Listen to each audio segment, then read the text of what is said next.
Bonjour les mères courageuses. Aujourd'hui, on va parler sur la vision sur l'entrepreneuriat. Ce que je vais ajouter, ça veut dire, veille ton cœur, il est la source de ta vie. Veille ton cœur, il est la source de ta vie. Chacun de nous sache que le cœur, c'est l'endroit des émotions. Nous, les femmes, les émotions jouent des rôles très importants dans notre vie.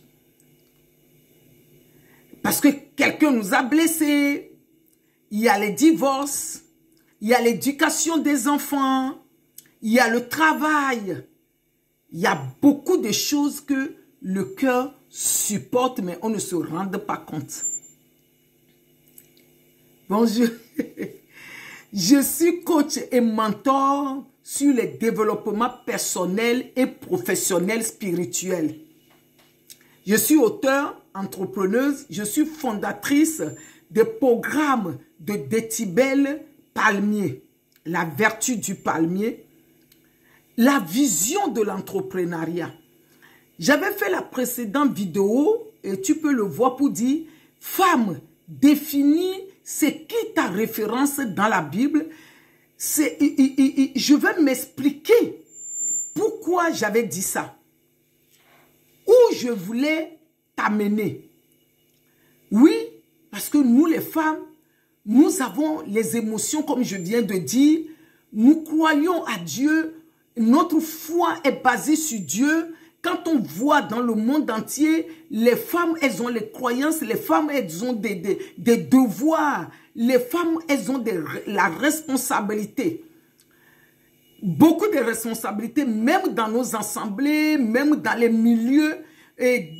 D'habitude, on dit, derrière un grand homme, il y a une femme derrière, une mère. Mais aussi, on dit, à côté d'un grand homme, il y a une femme qui est à côté de lui. Je vais m'expliquer. Si j'avais dit dans la Bible, il faut que toi, en tant que femme, tu cherches ta référence. Nous avons beaucoup de références dans la Bible. Nous avons beaucoup d'histoires dans la Bible qui nous touchent. Quand on le lit, on dit oui, voilà, voilà. Mais pourquoi je dis en tant que mère, nous devons trouver notre référence. Je m'explique encore.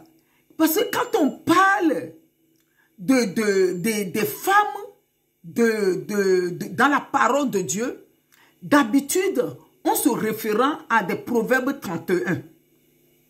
Notre référence est sur Proverbes 31. La femme de Proverbes 31, c'est une femme, elle est mariée, elle a trouvé sa grâce, elle a trouvé un mari, elle a fait des enfants, c'est une femme entrepreneuse, c'est une femme qui élève ses enfants dans la dignité, c'est une femme sage, c'est une femme vertueuse, mais elle est mariée. Quand on s'arrête là, au niveau de la femme, de Proverbe 31, ou bien juge, dans le livre des juges, Déborah, juge 4, les gens les Proverbes aussi 31, les gens il y a des femmes dans la frustration, elles se disent, mais elle n'a pas eu la chance d'avoir un homme pour être la femme vertueuse. Je voulais dire à toi femme qui va m'écouter, toi mère, parce que je dis toute femme c'est une mère. Toi mère, tu y es aussi la bénédiction de Dieu. Si Dieu t'a créé sur la terre, Dieu a fait un plan sur ta vie. Ça ne dépend pas des épreuves que tu traverses. C'est pour cela que tu dois trouver la référence dans la Bible. Tu vas voir toutes les femmes de la Bible, elles ont traversé les épreuves. Chacun a ses épreuves. Mais toi, si tu traverses les épreuves aujourd'hui, tu dois veiller bien sûr ton cœur. Parce que c'est là-bas qui produit la source de ta vie. C'est dans ton cœur qui est ton don, qui est ton talent, qui est ton potentiel. Et là, il y a ta santé. C'est là que tu peux travailler pour dire, ah, moi, ma référence, c'est telle personne dans la Bible, mais elle a fini de s'en sortir.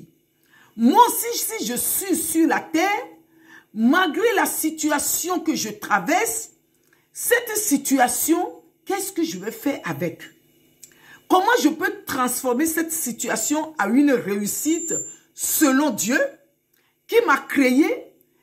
Si Dieu, il a permis, je dis, je pèse bien mes mots. Si Dieu, il a permis, je ne dis pas que ce n'est pas venu d'un homme ou c'est venu de quelqu'un de la famille. Mais si Dieu a permis que tu puisses vivre la situation que tu vis, Seigneur, redonne-moi la force pour que je puisse épuiser la source au-dedans de moi pour traverser cette situation, pour que mon histoire aussi soit la bénédiction de quelqu'un. C'est ça que je veux dire. Je dis, il y a beaucoup de femmes, elles traversent les situations, mais en bas de situations, tout le monde veut être comme la femme de Proverbe 31, et pour être connue, et pour influencer les gens, peut-être pour gagner de l'argent d'abord, peut-être pour se marier d'abord. Mais non. Quand on voit l'histoire des femmes de la Bible, qu'est-ce que toi tu prends comme ta référence? Qu'est-ce qui te motive dedans? Toi, tu veux être quel genre de femme sur la terre? Comment Dieu t'a créé? Qu'est-ce que tu veux faire avec ton histoire? Où tu veux aller avec ton histoire? C'est quelle est la vision de ton histoire? Ton histoire peut être et ton ministère, que tu peux aider quelqu'un. Et quand tu as traversé la séparation, par exemple, pourquoi il y a cette séparation? Est-ce que cette séparation, ça vient de toi ou bien et ça vient de l'homme? Qu'est-ce qui s'est passé? C'est ton caractère. Maintenant, si tu ne veilles pas sur tes émotions, l'émotion, ton cœur va te jouer des détours et tu vas prendre cette situation à cœur. Tu vas te dire que Dieu ne t'aime pas. Dans cette ténèbre que tu te retrouves dans la séparation, tu ne vas pas chercher la lumière. Si tu perds ton enfant, c'est quelque chose de très douloureux pour une mère. Ce n'est pas dans le plan de Dieu. Mais après, qu'est-ce que tu fais après pour te guérir? Je t'amène à une dimension pour que tu cherches ta guérison, la source de ta vie. C'est quoi la source de ta vie?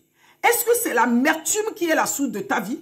Est-ce que c'est la dépression qui est la source de ta vie? Est-ce que c'est les querelles qui est la source de ta vie?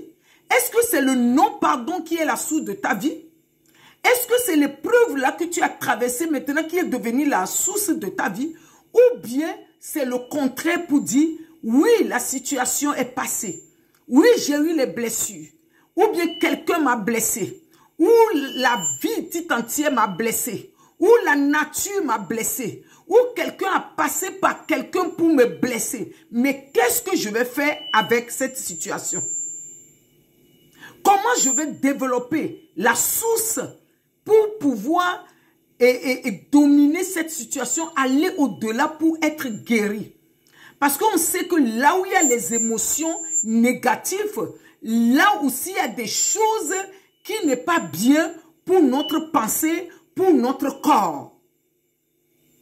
Et on peut voir aussi quelque chose qui dit, et Dieu nous dit, il nous donne un cœur nouveau. Un cœur nouveau, ce n'est pas seulement le cœur nouveau qu'il nous a donné quand nous étions dans le ventre de notre mère, qu'il a dit, il a un projet sur notre vie. Le cœur nouveau, c'est quelque chose qui renouvelle, qu'on doit demander parce que il y a des choses qui peuvent passer dans notre vie, qui peuvent blesser nos cœurs.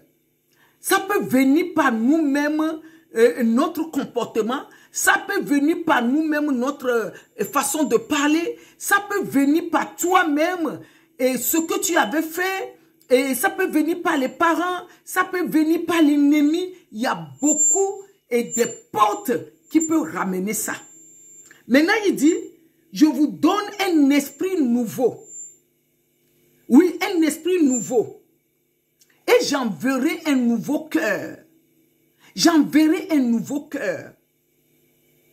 Ensuite, je vous donne le cœur de confiance. Le cœur de confiance. Le cœur qui va, une autre cœur qui va jouer. Parce qu'on sait que quand on dit quelqu'un souffre, quand on parle de la souffrance, quand on parle des épreuves, quand on parle de difficultés, dans la douleur, on parle du cœur. C'est pour cela que je parle de comment se connecter à son amour intérieur. Comment se connecter à son amour intérieur. Les circonstances de la vie peuvent nous décourager. Les circonstances de la vie peuvent te décourager. Les circonstances de la vie peuvent t'amener à avoir le cœur blessé. Les circonstances de la vie peuvent t'amener à avoir des blessures intérieures. Mais tes blessures intérieures sont où? Les blessures intérieures commencent par le cœur. Les blessures intérieures commencent par le cœur avant de toucher les pensées, les organes. Les blessures intérieures. Nous devons veiller sur les blessures intérieures pour être guéris et pour avoir des cœurs et la source qui est dans notre cœur. La source des bonnes choses pour pouvoir dominer. C'est ça que tu dois veiller tous les jours. C'est ça que j'ai envie de parler à quelqu'un, deuxième partie, pour dire, tu as une mission pour accomplir sur la terre. Mission d'entreprendre.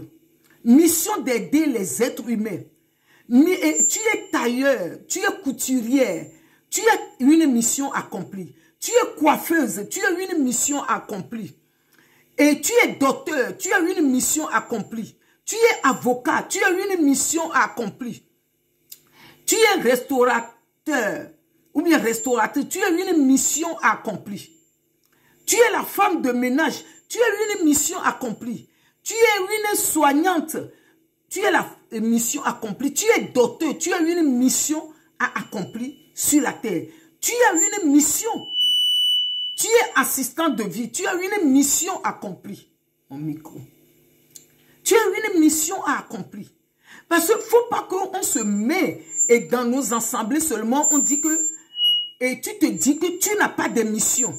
Tu te dis que non, toi tu es là seulement. Il y a beaucoup de choses qui se passent en toi, qui bouillonnent en toi. Tu as envie de parler, tu as envie de développer quelque chose, mais tu es bloqué. Tu as envie de même de venir sur les réseaux sociaux pour aider les autres, mais tu es bloqué. Tu te poses la question, oh c'est quoi et qu'est-ce que tu vas faire? C'est pour cela que je dis, chaque ministère et chaque femme dans la Bible avait reçu quelque chose de particulier. Toi aussi, tu as reçu quelque chose à porter au monde. Et quand on voit Ésaïe 60 nous dit, lève-toi et brille. Lève-toi et brille, cela ne veut pas dire que tu vas être une grande influenceuse, tu vas avoir des 10 millions d'abonnés qui vont te suivre. Je crois qu'il y a beaucoup de femmes aussi, elles se limitent de ça. Pour dire, ah, il faut qu'il y a beaucoup de personnes qui me suivent d'abord avant que je vais développer mon talent. Tout ça, ça reste dans ton cœur. Et ça reste dans ton cœur et ça peut te ronger. Ça peut te déranger. Si tu ne parles pas, si tu n'enlèves pas la frustration, si tu n'enlèves pas ce qui ne va pas, s'il y a quelque chose que tu as envie de dire, que tu ne le dis pas, parce que tu attends et pour que tout soit réuni d'abord dans la vie, tout ne peut pas être réuni. Même les grands même les grands des grands, les riches des riches, tout n'est pas réuni chez eux. Il faut bien poser la question, mais la chose que je peux te donner, pour te donner ta référence, c'est pour cela que j'avais parlé de la Bible. Parce qu'il y a d'autres femmes ici, dans le monde, que je peux te dire, va voir la vie de telle personne, mais je te donne, va voir la vie de toutes les femmes qui sont dans la Bible pour voir qui tu peux prendre comme référence. Ça peut t'aider à aller de l'avant. C'est pour cela que je dis, et chez Coach Magui, si tu veux parler à quelqu'un, oui, moi aussi j'ai traversé les choses. J'ai continué à traverser les choses. Mais tout seul, on peut faire des choses. Mais ensemble, on peut encore aller plus loin pour la mission que Dieu t'a donnée pour venir accomplir sur la terre. Cherche ta référence. Cherche ta référence dans la Bible. Et dans ce monde présent, comme je l'ai bien dit, cherche aussi ta référence. Cherche à qui peut t'écouter. Parce que moi aussi, je me suis fait tromper. Parce que de chercher quelqu'un qui ne peut pas être ma référence pour se confier à la personne, ça m'avait coûté grand chose. Cherche qui est dans ta vision, qui peut bien te coûter. Voilà, que Dieu te bénisse, que Dieu nous bénisse, que Dieu nous protège. C'est encore la vidéo que j'ai encore envie d'apporter, encore la pierre de ce que j'avais dit. Veille sur ton cœur, c'est la source de ta vie. C'est ça, c'est la source de ta vie. Proverbe 4, verset 23. Veille sur ton cœur, c'est la source de ta vie. Voilà.